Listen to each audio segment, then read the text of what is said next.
good. Good afternoon, Sam McGee.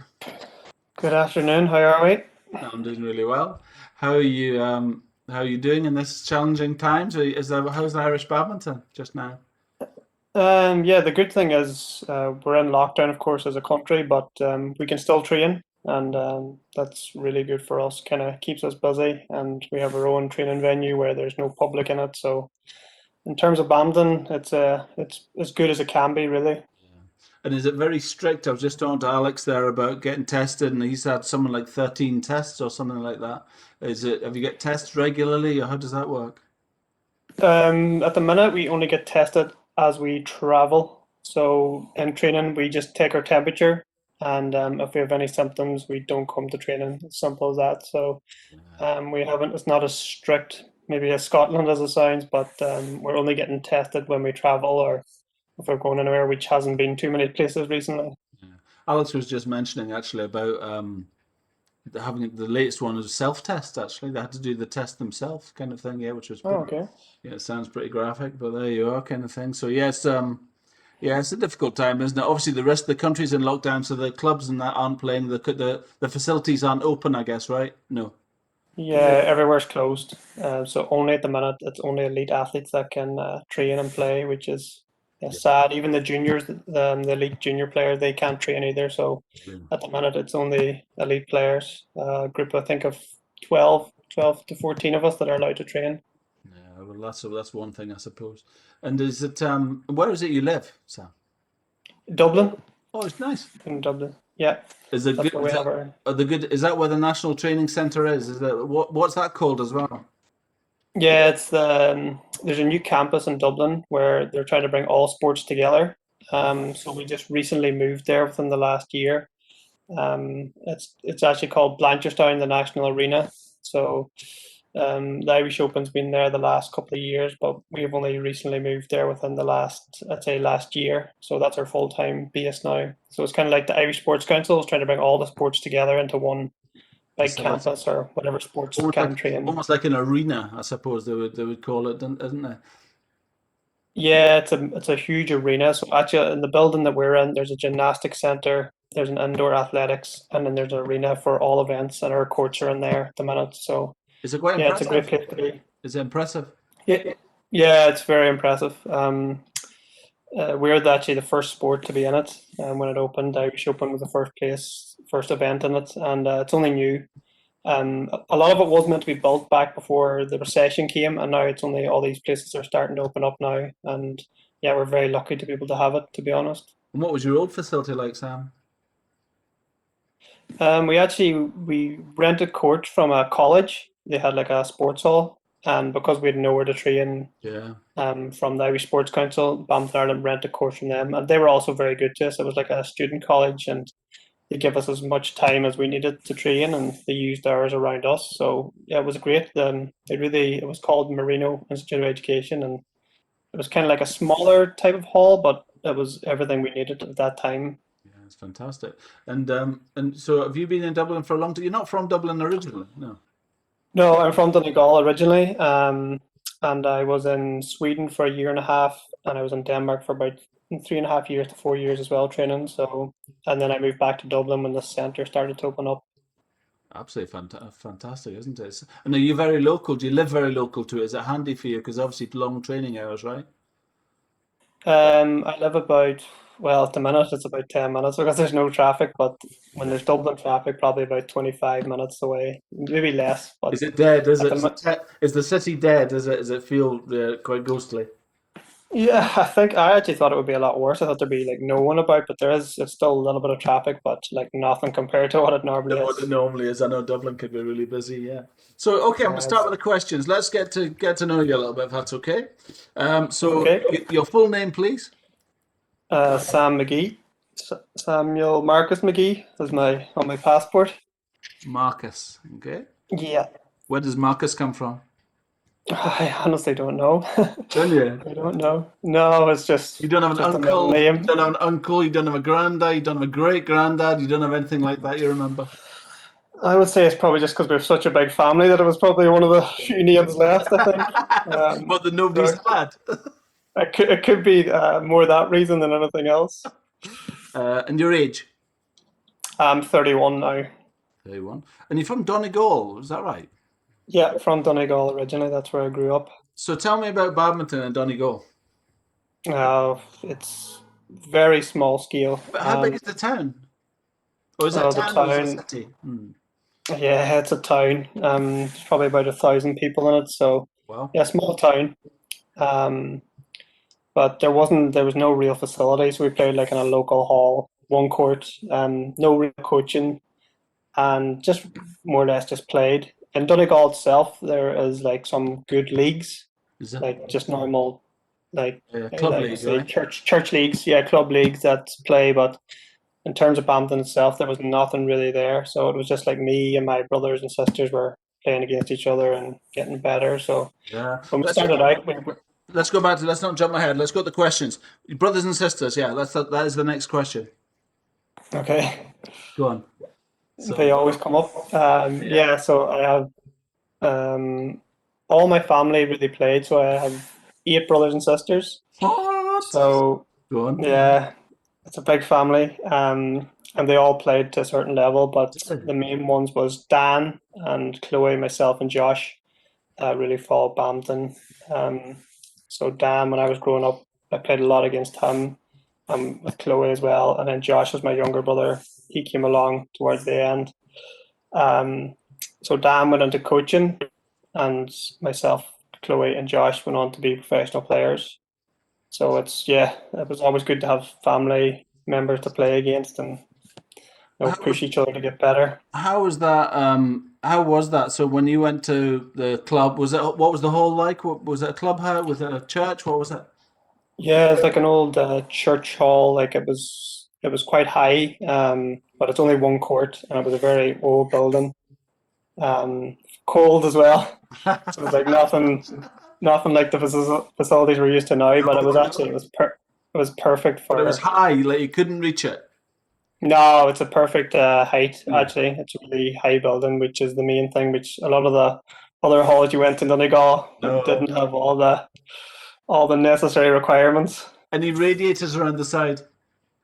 There actually is underneath. There's a chairs go round it underneath, but they're not close enough to affect the court. So it's perfect. What was it? It's What was it? it's perfect in all those dimensions. So, but it was still one court. And So there was a lot of waiting around. how many of your what was the? Can you tell me about the age difference between your brothers and sisters? So there's only about like between me and Chloe, there's 2 years. My brother Dan, there's about 5 years. He's older than us, and Josh is yeah, he's about 5 years younger than me. So we're all quite close in age. Was it quite? Is it quite an alien thing, I suppose, for the rest of the community to see you go and be professional badminton players? Are you the first from Donegal that's done that, or is it been popular in the town? The sport itself is quite popular as a sport, but there's definitely never like even in Ireland, there's no real tradition of being professional players. So No. yeah, I say a lot of people don't even know how my life looks like being a No. professional player. If I'm being honest. Well, that's what I'm interested in as a hobbyist player myself, and played for a long time. And I'm interested in what. So I've been having a lot of discussions with the professional players about the differences and how you transition from being a hobbyist player of growing up and playing in a church hall to thinking, actually, I can make a career of this. How do I do it? And I just wonder when did that? Can I go back to the questions because I'll lead to that if that's okay. Yeah, What no age were you problem. when you first played, Sam? 5. 5. So So, when you were 5, you were going with your older brother Dan, who was 10. yeah. Well, I think it was more my dad then. Kind of just took us along Also, did your to dad play play. as well? I haven't asked that question. Did your dad play? Yeah, he played as well in the leagues, and so he played just socially for fun, Yeah, and brilliant. he always took all of us along to play as well. So he was kind of our big influence in playing badminton. It's fantastic. The big family, all of you going along playing. You basically got Yeah, 8 brothers and sisters. You've got two doubles games there. You could virtually have your own tournament. yeah, we could actually. When you put it like that, we probably could. So when did you start playing? So it was your dad. That was the main influence, was it? That's the Yeah, next he was the main question. influence. Yeah, good. When he was playing, we just went along with him. Do you remember your first racket? Um, yes, like it was a Yonex with a T joint, All right, and okay. then I went on to I think it was like a Carbon X. I can't even it's Carbon X something, and Good. then I moved on to two carton rackets after that. So yeah, it's weird actually. I remember I can only remember all my rackets growing Yeah. up. Oh, I think it's like that in badminton, don't you? You're a hobbyist. You love the tech and the latest thing, and I love my badminton rackets. I remember my 3.7X is what I remember the most. Um, what was the name of the first club you went to? Did you go to club? Yeah. So what was the club? Yeah, it was called Rafo Badminton Club, so that actually is the name of the town. Say that again. The what? Full. Rafo Badminton Club, How do I spell that? Raphoe, Rabo. Is that? Rafo Badminton Oh, Club. badminton club. That was the name of the town, the village. That's the name of the town as well, yeah. And Donegall is like the region, like the area, Is that right? Oh, is like that right? Oh, sorry, I the didn't realize county. that. I didn't realize that at all. So Donegal as a region has loads of little villages and towns, and they all have teams that go in a league, right? That kind of thing. Yeah, And were they played in Rabo? What was it? How do you describe it? Sorry, how do you pronounce it? Rafo, Rafo. So, Rafo. so when Yeah, yeah, is that where the games were played? The leagues were played, if you like. yeah. So Donegall is a county, so it was played all over the county. Right. Okay. So there could be, driving an hour and 20 minutes maybe furthest away match. So you'd So have home and let's away matches. There wasn't a base for it. There was home and away matches, no was there? home and away matches. Yeah. Good, I like it. So do you remember? Okay, do you remember the first shuttles you played with? Oh yeah, for sure. The plastic Yonex ones. Mavis 300. Uh, Yes. Maybe 300. Yes, Mavis absolutely. 300. Yes. Yeah, won't forget them. Nope. They last for a month, I reckon. I was talking to somebody about that. Uh, I reckon they last a month a tube of them. Six of them in the six in a tube. And do you remember how good it was to yeah, get? Remember how good it was to get a new one? Oh my God, that was like ab- heaven. Uh, absolutely. it's funny. And so when did you play the leagues with feathers? So Um, no, we've actually played with the Mavis 300. did you Yeah, in leagues as well? and Wow. Mm. and I think in more recent times they have moved on now with feathers, but guess it was an expense back then. Like it was so much cheaper to play with Oh, than definitely. now with shuttles. But absolutely, just made the club night so much more expensive. I remember going to leagues and coaching; it was always expensive to when by comparison, because that those plastic shuttles were they were. And when you think about the standard, I mean, now you look at feathers. A feather goes and you ask for a new shell. Imagine the plastic shells. Imagine playing a match with plastic. I mean, the last 2 or 3 games probably were a plastic shell. Oh, That's amazing. absolutely. So tell me about your first ever coaching, Sam. Um, the first coaching I got was there was a coach from Belfast used to come once a month when I was about, I would say 10, 12. So nothing crazy. No, probably maybe I was 14 at the time. So like it was very little coaching to be honest. What was the coach called? What was his name? His name was John Ranson. And was he a player? Was he? He was just a coach. He did play like to a certain level, but he was more into coaching. Did he? So did he Um, go around all the county, all of Donegall, all the towns and villages, and coach kids, or what? no, we just my brother Dan organized with him that he would come once a month. Brilliant. We were getting to a level where we needed more coaching to get better, so he just came once a month for a certain period of time. And I think there was a old Irish national coach, Bo Umsgaard, used to travel around as well before there was a national centre. So he was coaching a little bit. I can't remember if it was before or after John. I think it was probably slightly after, and then John as well was still coaching us too. So that was kind of my first experience of So, proper level so it's once coaching. once a month, right? How many? How often Yeah, did that was it. how often did you play? I probably played Not like at the beginning, I three, guess. four nights a week.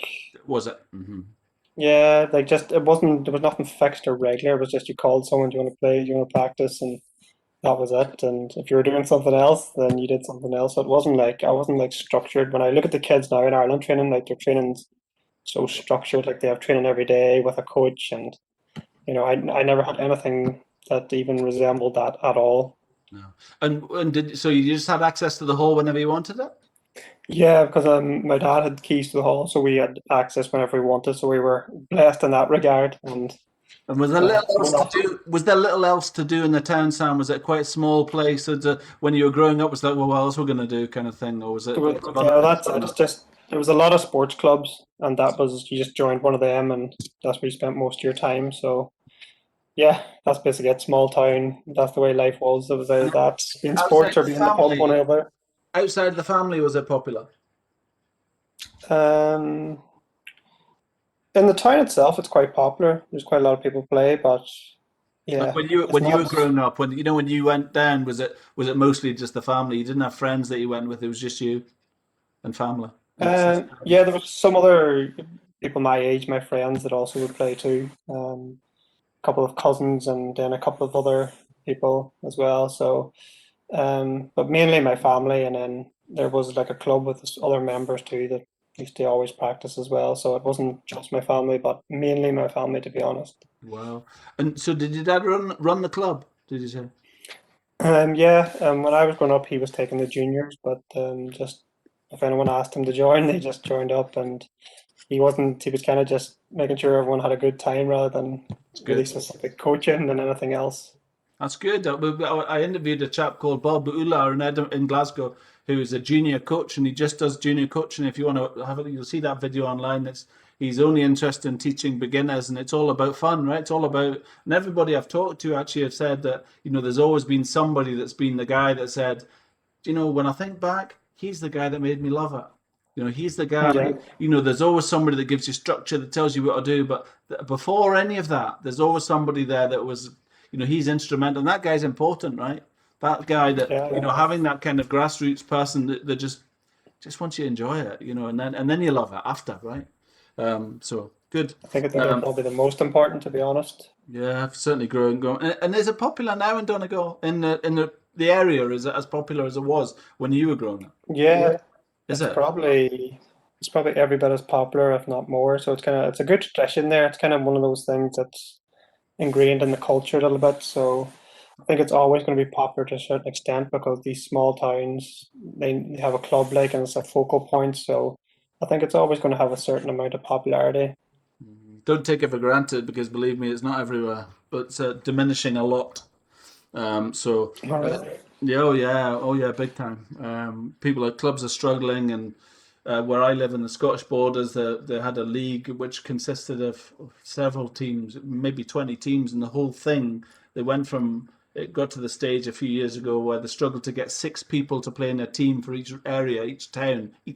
I'm talking about, right? Fairly big towns, and they couldn't get teams together to go to league matches, and now the whole league of when I grew up, when there was probably, I don't know, there'd probably about six teams in a hall when I grew up in one area. Now they can't. They have a handicap tournament once a month, and the That's a league shame. and the leagues are gone completely. Yeah, it's a travesty. So anyway, that's the whole idea of this channel. Really, is to get people into badminton, right? Maybe get people that Yeah, used to play that maybe might see this and think, do you know what? I used to love badminton, and just get your racket out the loft and get down. So absolutely. do you remember your first? There's an interesting one. Who was your competition? Who drove you to get better? Have you also? Sorry, I'm going ahead of myself here. Do you remember your first tournament and trophy? First tournament trophy. It was probably one of the Donegall underage tournaments. Um, I don't remember my actual first tournament, to be honest. Yeah. Um, I would say it was yeah Donegal underage tournaments. There used to be like a Donegal championship under 13s, under 15s. So yeah, I used to play all those, play every age group I could as well. Did you? Did you? Yeah, just played as much as I could in those ones. So And was that that's my was, first. was there competition outside of your family that you drove to beat? Was it also, did you play singles? Yeah, I played singles as well. I played singles up until I was 19, I think, All 18, right. 19. So um, outside of my family, not really. I think the first competition I had was we used to go to Belfast then when I was a bit older, um, probably around 13, 14, and playing against players from like Lisburn and Belfast and these places. So that was always my main competition. They were probably a little bit better when I first started playing against them. They had probably more structured coaching and stuff, and so I always wanted to test myself against that sort of player. Yeah. And that's probably my first memory of competition.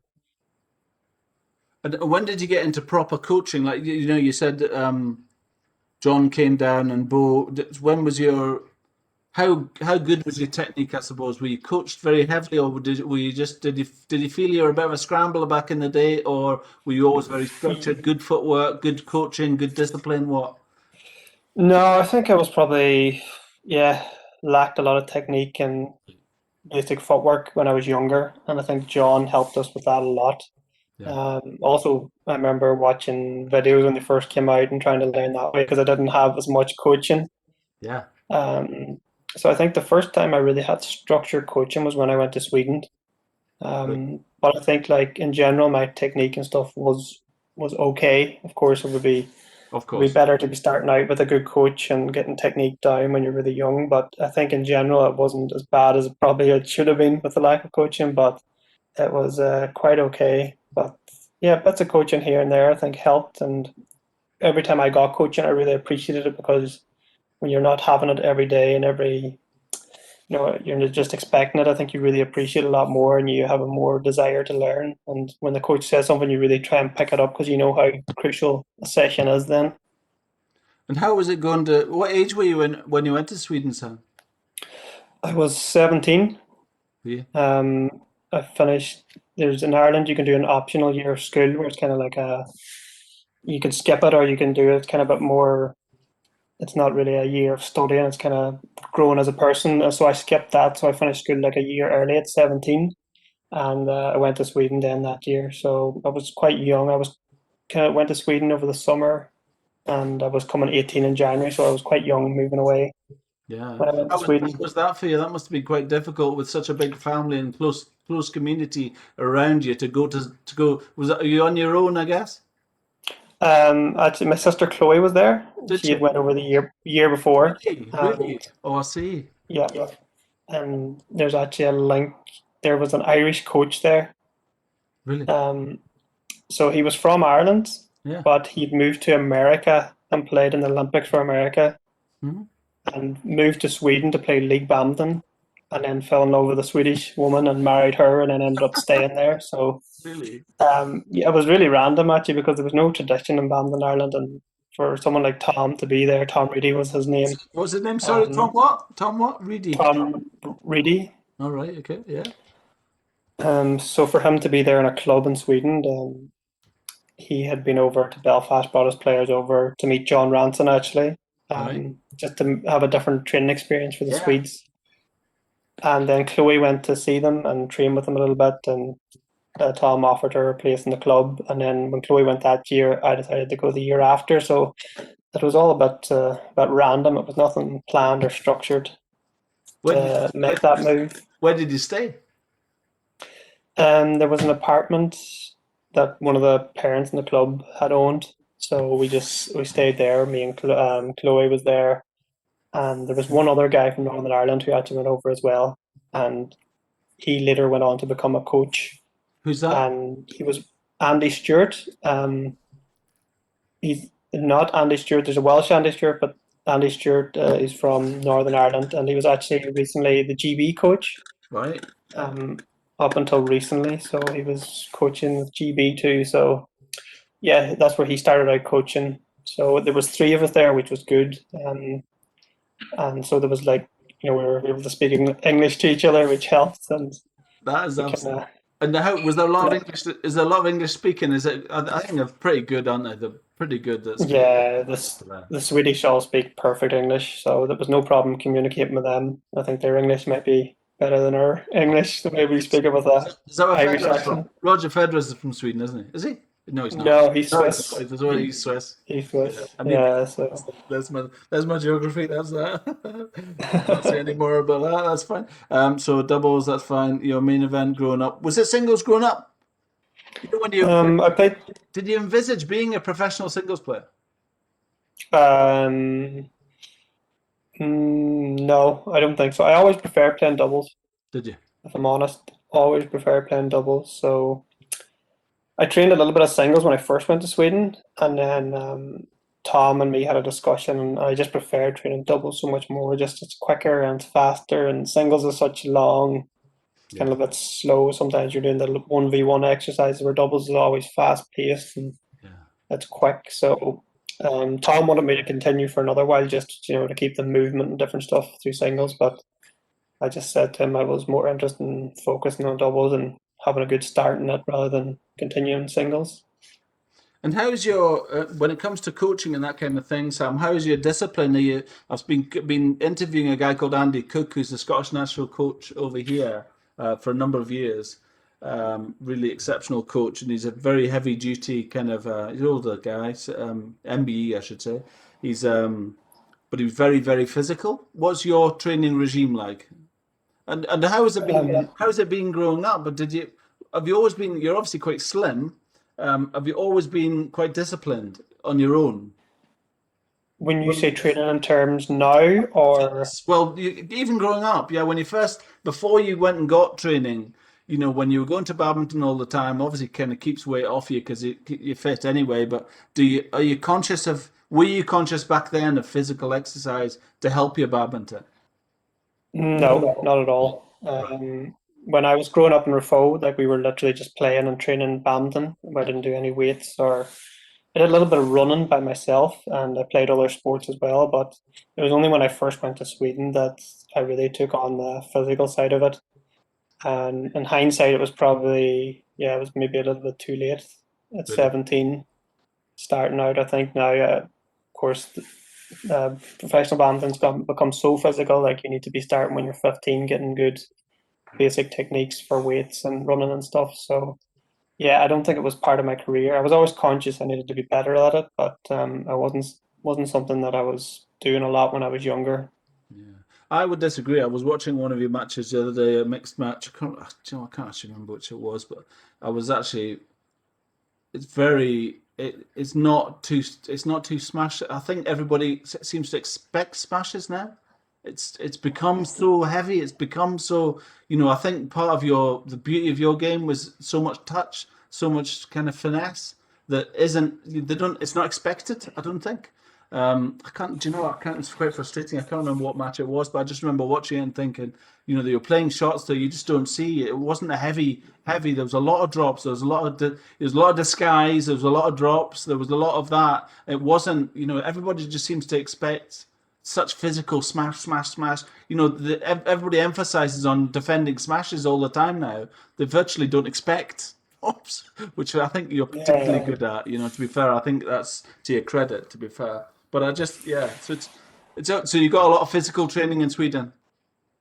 yeah, that's when I first started out. So I was kind of like building it up. So I was starting from a very raw base. So I was just building techniques and getting in the gym a bit more and doing more running. So, and then of course when I went on to Denmark, I was doing a bit more. But it was only like when I really came home to Ireland and working with Irish Sports Council with physios, weight coaches, nutrition, that stuff is where I really kind of built it up to a level where it was good enough to be able to compete professionally because it's never been a strong point, as Yeah. you've seen yourself. So it's probably just in Sweden and Denmark building it up, and then getting to work with a weights coach twice a week when I came to Dublin was probably the biggest push I had in my physical career. And has it changed a lot? The coaching and the coaching that's available now in Ireland, has that changed a lot? Is that a lot better from an earlier age? You see a lot of young people at 15 things coming through. Or what's that like? Yeah, the kids now have no excuses. Like they have really good coaches. Um, in Dublin, I think in the rest of the country, still kind of picking up slowly, but I think now there's so much more opportunity, and you can see it in Ireland itself as a country is getting better and better. So there's more talents, and if they want to take an opportunity, if they're willing to drive or do different things, there's big opportunities in Ireland now to get good at badminton, and there's senior players now to train against as well. So there's a lot of coaching opportunities now in Ireland. What would you say to the question? I'm quite interested in the subject. I was talking to Alex about it and Adam as well about the principle of how you the decision when you make a decision. Your dad was obviously a hobbyist player, club player. and there's a lot of it around in your family. At what point do you think this is what I'm going to do all day long, every day? Does anybody ever say to you, "Come on, Sam, this is a hobby. It's badminton at church hall. This isn't something you do for a career. This is someone you do." When did it become? Was it a conscious? That's a question. Was it a conscious thing to say? I want to do this all the time, and how am I going to pay for it? When does somebody sit down to you and say, do you say to somebody, how do I live like this? I know I love it. I want to do it all the time. I absolutely love badminton. I'm getting really good at it, and I think I could be like exceptional at it. But how does it pay? Where's the money come? Did you have that conversation Um, with anyone? Was it a conscious thing? it was kind of like I remember clearly, like we all had career guidance in school, and I absolutely had no idea where I wanted to go, what Really? I wanted to do. So every time I went to the career guidance, I just, I was drawn a blank. The only thing I knew was I love sport, and that was it. Oh, but Um, specifically badminton, right? yeah, badminton. Well, I played hockey as well and a little bit of football. Mm. Um, but it was badminton was obviously my main sport, and I was in the Irish underage teams and stuff at that age group. So then when Chloe went to Sweden the year before, I knew that I wanted to do that, and it was more so like I didn't know what to do. So I was like, "There's an option. I'll take that and see where it goes." Not expecting to be Yeah. like just doing it because I didn't know what else to do really. And then once I got in it, I kind of just stuck at it. And I think also I didn't stop because I also didn't know what else I wanted to go and do either. Yeah. So So I suppose that the kind of I think I was talking to Alex about this and the idea that when you're young, I guess it's like being a student. All your friends are being students. They're going to university. They maybe got a student loan. They're getting a few, maybe 400 quid a month, and they're living on that, and that's fine. And your expenses aren't too much when you're very young, is it? I suppose. And you're just thinking, do you know what? I've actually got, your student pals will be up to the age of 21, 22, and they're not making much anyway. So you're probably thinking, what have I got to lose? I'm just doing someone along those lines. And then was there a point in time when you thought, do you know what? I'm just going to go and get a job in a pub, or I'm just going to go and do whatever. Was there a time when you thought, I don't know if I can do this as an actual long term, or have you always been confident in it? That's a hard no, I just question. kind I'm of sorry. I stuck it out. Good. I think once you had that sort of success, you kind of keep going at it. And also it's the same thing. I didn't know what I wanted to do. Yeah. Um, like other than badminton. And once I got that little bit of success, I wanted to kind of pursue it and see where it was going to go. And I kind of just went from there. There was never a time where I thought I was going to quit and do something else. Although you do have those thoughts after a bad loss here and there, but No. like I never had anything that I followed up on, to be honest. Well, you're an exceptional player, and you're dedicated to win, and that's the thing. Sometimes you watch it and you think some people, especially it's quite a lot of the Asians, you see them playing, you think honestly they're walking off the court and they don't care they win or lose. Where properly you go for it, right? So I think that's an absolute credit to you. I think yeah. So I'm very very interested in I guess in the kind of idea of the future, I suppose as well. What do you think of that? It's really difficult, isn't it, to think about the future because you're still so young. Do you think about it, the future?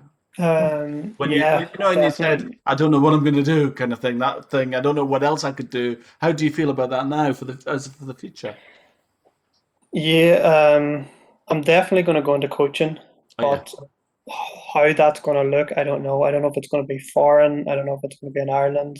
yeah, So I just don't know. I'm definitely going to go into coaching in some oh yeah, format, and I think when I retire, I might take a break from badminton completely just to get that kind of yeah, yeah, cut off from it. Like I've yeah. never had. I think I've talked about Alex and Alan. I was talking to them both about and Martin, and I said, I've said the same question to them, and I'll put it to you as well. So, okay, you've been busy, you've gone around the world, right? Okay, and you've been to Sweden, and you've been to coaching in Dublin, and then you go back to Donegall to see the family. Now, nothing's changed for the family, right? So they're still going to the pub, and they're still doing whatever. They're going for the little runs, and they're going to the little sports club, and you know what's coming, don't you?